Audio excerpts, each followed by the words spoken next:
唔知大家有冇發現，而家行入去酒樓飲茶，放眼望過去，基本上全部都係白頭髮嘅老友記，好難見到一個後生仔或者後生女。以前我哋細個嗰陣，星期六日全家人一齊去飲茶係一件好大嘅事，但係點解到咗2026呢個年代，後生仔寧願去食個漢堡包，去食碗拉麵，甚至去食個幾十蚊嘅頹飯，都死都唔肯同你入酒樓呢？其實唔係因為佢哋唔孝順，更加唔係因為佢哋唔中意食燒賣蝦餃。真相係而家嘅酒樓飲茶，對佢哋嚟講根本就係一場智商稅嘅大龍鳳。唔單止係後生仔，其實我哋一班老友記日日去飲茶，分分鐘都交緊好多冤枉錢。今日我就要同大家拆解一下，點解飲茶會變成一場騙局，而我哋老友記又要學識邊三招，先可以喺呢個充滿伏位嘅酒樓文化入面，飲得精明，食得健康，唔好俾人當係水魚咁湯。我哋先嚟講下，點解後生仔會覺得飲茶係交智商稅。你試諗下，一個後生仔平時返工辛苦，放假想同屋企人食餐好，入到酒樓先要排隊等位等成個鐘，入到去仲要坐到逼一逼，同隔籬台背貼背，嗌聲唔該都冇人理。好啦，坐低咗，首先每位要收你20幾、30蚊茶錢，再加多個前菜，幾蚊個紙巾費，仲未計嗰個所謂嘅加一服務費，但係成餐飯基本上係無服務可言嘅。最令佢哋接受唔到嘅係咩？係點心嘅質素。2026呢個年代，如果你仲以為酒樓嘅點心係師傅喺後面即叫即蒸手包嘅話，你就真係太天真啦。而家超過90%嘅連鎖酒樓，佢哋嘅點心其實都係喺大廠，甚至係喺內地嘅中央廚房整好晒，冷藏運過嚟，然後喺酒樓嗰度翻熱俾你食。你食粒蝦餃，入面啲蝦肉死實實，陣味仲要係化學嘢。你食個叉燒包，入面啲餡甜到好似糖水咁，仲要好多肥膏。一個咁樣嘅點心，以前賣10幾蚊，而家閒閒地嗌個特點要成50幾60蚊。後生仔計一計數，2個人食6、7個點心，加埋茶錢服務費，埋單要成5、600蚊，佢哋梗係覺得唔抵啦。佢哋會諗，5、600蚊我去食餐好嘅日本嘢或者西餐唔好？點解要喺度食埋啲冷藏垃圾，仲要俾你啲部長、伙計呼呼喝喝？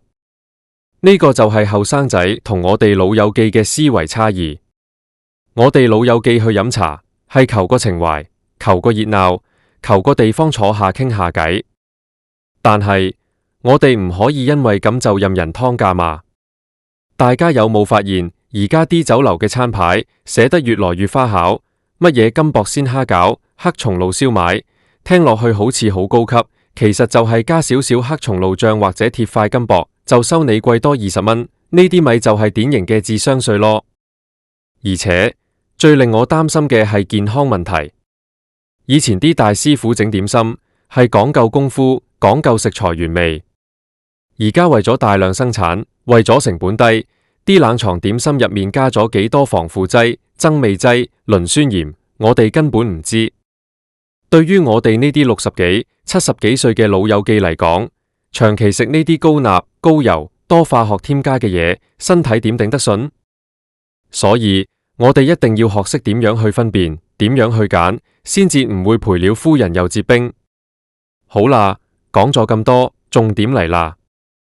老友記一定要學識下面呢3招，先可以喺酒樓飲茶呢件事上面避開啲伏位。第一招，學識睇時段同餐牌。好多老友記中意開早茶，覺得早啲去有優惠。係，以前係有，但而家好多酒樓將早茶優惠取消咗，或者將優惠嘅品種減到得返幾款最平嘅大路嘢。要學識睇清楚張單，有啲酒樓會喺星期六日加價，或者喺特定節日加收。最緊要係唔好俾個特點、頂點呢啲名嚇親。你要睇下嗰樣嘢係咪真係值咁貴。例如一個棉花雞，明明就係魚肚加件雞塊，以前係大點，而家變咗特點，價錢貴咗成截，但件雞細咗，魚肚薄咗，呢啲你一定要心入面有一把尺。仲有，你要留意嗰啲所謂嘅推介。好多時部長過嚟同你講，今日啲長腳蟹好抵食啊，今日啲脆皮乳鴿啱啱出爐，你千祈唔好即刻話好。你要問清楚個價錢，仲要問清楚個斤兩點計。好多時佢話一隻乳鴿賣38蚊，點知埋單先話要叫2隻先有優惠，或者加收個唔知乜嘢手續費。我哋老友記最緊要唔好面薄，問清楚，寫清楚，先至好嗌。第二招，學識分辨手工點心同工廠點心。呢招係最難學，但係最受用嘅。真正嘅手工蝦餃，個皮係應該晶瑩剔透得嚟，帶點韌度，唔會一夾就爛，而且個接數要有反感上下，入面嘅蝦肉係爽口嘅，而唔係成嚿粉咁。如果間酒樓嘅燒賣粒粒都生得一模一樣，好似用模印出嚟咁9成9都係工廠貨。老友記可以觀察下，如果間酒樓連最基本嘅牛肉腸粉炸兩都做得唔好，腸粉皮厚到好似食緊粉皮咁，咁你就知道呢間嘢嘅師傅功夫有限，或者根本無師傅，全部都係貨攞返嚟。呢啲咁嘅酒樓食一次就好啦，下次唔好再去。我哋寧願去一啲雖然環境普通啲，但係標榜全手工或者有老牌大師傅坐鎮嘅細酒樓，或者係點心專門店，雖然可能要等耐少少，但起碼食得落肚，唔係食緊化學嘢。第三招，學識斷捨離酒樓嘅額外收費。入到酒樓，通常伙計會問你飲咩茶啊，然後唔理3721就擺低2碟小食。老友記，你要記住，呢2碟小食通常都要收你10幾20蚊一碟，而好多時入面只係幾粒花生或者一啲酸菜。如果你根本唔想食，你一定要喺佢擺低之前，好禮貌但係好堅定咁講，唔該，呢2碟嘢我哋唔要，請攞走。仲有紙巾費，而家好多酒樓唔會主動問你，直接擺包紙巾喺台面，收你2、3蚊。雖然錢唔多，但呢種係原則問題。如果你自己有帶紙巾，你可以叫佢攞走。最重要係加一服務費，你要睇清楚佢嘅服務係咪真係值嗰加一。雖然喺香港呢個係成規，好難唔俾，但係如果個伙計態度極差，或者成餐飯都冇人斟過水，你可以喺埋單嗰陣同經理反映。雖然未必減到錢，但你要讓佢哋知道，老友記唔係好蝦嘅，唔係你俾咩我哋都吞聲忍氣。其實講到尾，飲茶呢種文化之所以慢慢流失緊後生仔，係因為好多酒樓嘅經營者仲停留喺以前嗰種壟斷式嘅思維，覺得你哋班人唔飲茶可以去邊？佢哋忽略咗而家市場競爭好大，後生仔對生活品質有要求，佢哋追求嘅係性價比同埋體驗感。當佢哋覺得呢個體驗感係負面嘅時候，佢哋就會毫不猶豫咁轉身離開。而我哋老友記其實都要慢慢改變自己嘅習慣。飲茶唔一定要去大酒樓，有時去一啲有心做嘅街坊點心鋪，可能仲有驚喜。而且我哋要去教育身邊嘅後生仔，話俾佢哋聽，飲茶唔單止係食嘢，仲係一種社交，一種文化傳承。但前提係呢個文化要係健康嘅、誠實嘅，而唔係建立喺湯客同埋智商稅上面。大家試諗下，喺2026呢個科技咁發達嘅年代，我哋連俾錢都可以用手機掃一掃，但係點解酒樓嘅質素反而退步咗？呢個係一個好值得我哋反思嘅問題。可能係因為租金太貴，可能係因為請唔到人，但無論點都好，都唔應該由消費者去承擔晒所有後果。我哋老友記食過幾十年鹽，見過無數風浪。我哋去飲茶係想享受人生，唔係想去受氣或者俾人呃。所以下次你去飲茶嘅時候，記得帶埋我今日教你呢3招。睇清楚個餐牌，分清楚手工同工廠貨，同埋勇敢咁拒絕嗰啲唔合理嘅收費。如果你身邊嘅後生仔話唔肯同你去飲茶，你唔好即刻鬧佢，你試下同佢講，得，今日我帶你去一間唔交智商稅嘅酒樓，我教你點樣食得精明。我相信只要我哋大家一齊努力，去要求呢啲酒樓改善質素，公開透明個收費，香港嘅飲茶文化先至可以真正咁傳承落去，而唔係變咗一個只係剩下老友記，充滿住埋怨同埋騙局嘅地方。飲茶本來係一件好享受嘅事，試諗下，一壺水滾茶靚嘅普洱，兩件新鮮熱辣、皮薄餡靚嘅蝦餃，同埋三五知己或者一家大細喺度傾下生活瑣事，呢種感覺係幾咁美好。我哋要守護嘅就係呢種美好嘅感覺，而唔係任由嗰啲劣質嘅酒樓去破壞佢。今日同大家分享咗咁多，希望大家下次去飲茶嘅時候都可以做個精明嘅老友記，唔好再俾嗰啲花言巧語呃到，亦都唔好再做水魚。我哋嘅錢係辛苦賺返嚟嘅，我哋嘅健康更加係無價嘅。老友記，記住啦，學識防服三招，飲茶先至會真正開開心心，唔使再交智商稅。大家又有冇遇過一啲酒樓好離譜嘅經歷呢？或者你知邊度有啲真正手工整，唔呃人嘅好酒樓？歡迎大家喺下面留言同我哋分享下，等其他老友記都可以一齊參考，大家守望相助，一齊拆解酒樓嘅迷思。講返轉頭，點解我哋會對智商稅呢個詞語咁敏感？其實係因為社會進步咗，資訊變得好透明。以前我哋去飲茶，師傅喺廚房整咩，我哋完全唔知。而家你只要上網搜一搜，或者睇下啲飲食評論，你就知邊間酒樓係用緊冷藏貨。後生仔每日喺互聯網接觸咁多資訊，佢哋好容易就發現到呢啲問題。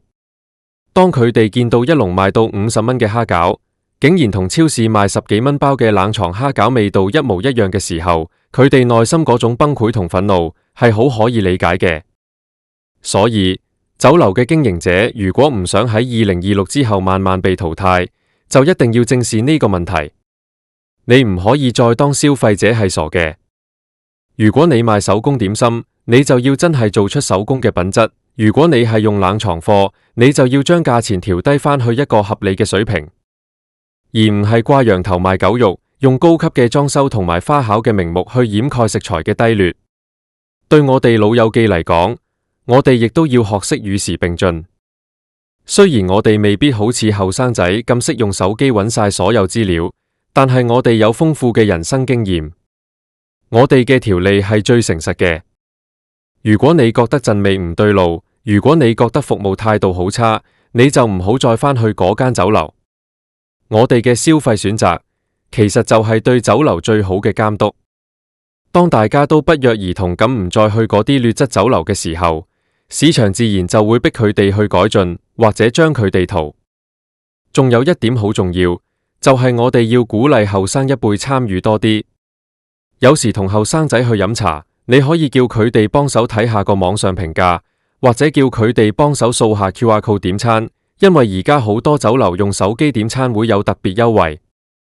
透過呢啲互動，後生仔會覺得飲茶都唔係咁悶，而且佢哋會覺得自己幫到屋企人手，增加咗參與感。同時，我哋老友記都要學下放下啲身段。以前我哋中意話我食鹽多過你食米，但喺呢個充滿新技術、新陷阱嘅年代，後生仔嘅避雷能力可能真係強過我哋。聽下佢哋嘅意見，可能真係幫我哋慳返唔少冤枉錢。總括而言，飲茶文化係香港嘅寶藏，我哋唔希望見到佢沒落。要令呢個文化重生，首先就要剔除嗰啲智商稅陷阱。老友記學識保護自己，後生仔慢慢重拾信心，酒樓商家重拾良心。只有咁樣，喺未來嘅日子入面，我哋先至可以繼續喺酒樓入面聽到嗰聲熟悉嘅唔該埋單，而係帶着滿足嘅笑容離開，而唔係一肚火咁走。各位老友記，大家下次去飲茶之前，記得再諗一諗我今日講嘅嘢，做個精明嘅消費者，享受真正嘅美食，過一個健康又快樂嘅晚年生活。我哋今日就傾到呢度，希望大家都有一個愉快嘅飲茶體驗。下次見。其實如果你真係好鍾意食點心，但係又怕酒樓嗰啲化學嘢，而家市場上面都有唔少新興嘅選擇。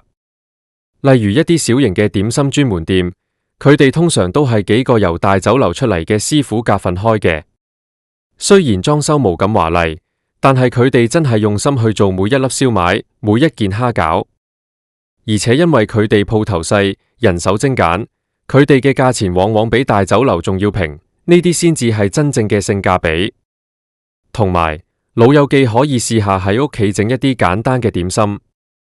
雖然我哋無師傅咁好手勢，但係我哋可以用最好嘅材料，唔加任何化學嘢。同孫仔、孫女一齊包下雲吞，整下腸粉，呢種家庭樂係去幾高級嘅酒樓都買唔到嘅。當你同後生仔分享呢啲手工製作嘅過程，佢哋會更加明白點解我哋咁重視飲茶呢種文化。喺2026呢個年代，我哋追求嘅唔再係奢華，而係真實。無論係食嘢定係做人，真實先至係最動人嘅。酒樓嘅智商稅其實反映咗一個時代嘅浮躁，但我哋可以選擇唔被呢種浮躁影響，守住我哋嘅銀包，守住我哋嘅健康，守住我哋嘅文化。好啦，講到最後，老友記，大家一齊加油！希望大家每一餐都可以食得開心，每一啖茶都飲得出茶味，而唔係錢嘅味道。如果覺得我今日講嘅內容幫到你，或者你有同感，記得同你身邊嘅老友記分享。我哋大家一齊做個精明嘅飲茶達人。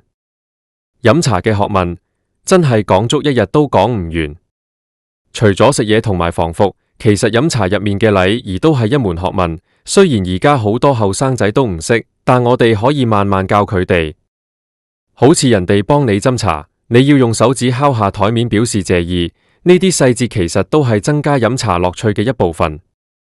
當後生仔覺得飲茶唔單止係一餐飯，而係一個充滿故事同埋禮儀嘅文化聚會，佢哋就自然唔會咁排斥。不過前提依然係嗰個至誠。如果酒樓無誠意去做好食物同埋服務，講咩文化都係假嘅。所以我哋作為消費者，一定要發揮我哋嘅力量。如果你去到一間酒樓，發現佢真係做得好好，唔單止無服，仲好有質素，你都要大方咁讚下佢哋，甚至介紹多啲朋友去。因為喺呢個咁難做嘅環境入面，好嘅酒樓係需要我哋支持先可以生存落去。今日就同大家深入傾咗咁多關於飲茶嘅嘢，由後生仔嘅心態講到酒樓嘅陷阱，再講到老友記嘅防服三招同埋文化嘅傳承。希望呢啲資訊對大家有幫助。大家下次去飲茶，記得帶住呢份攻略，包你食得招積，飲得精明。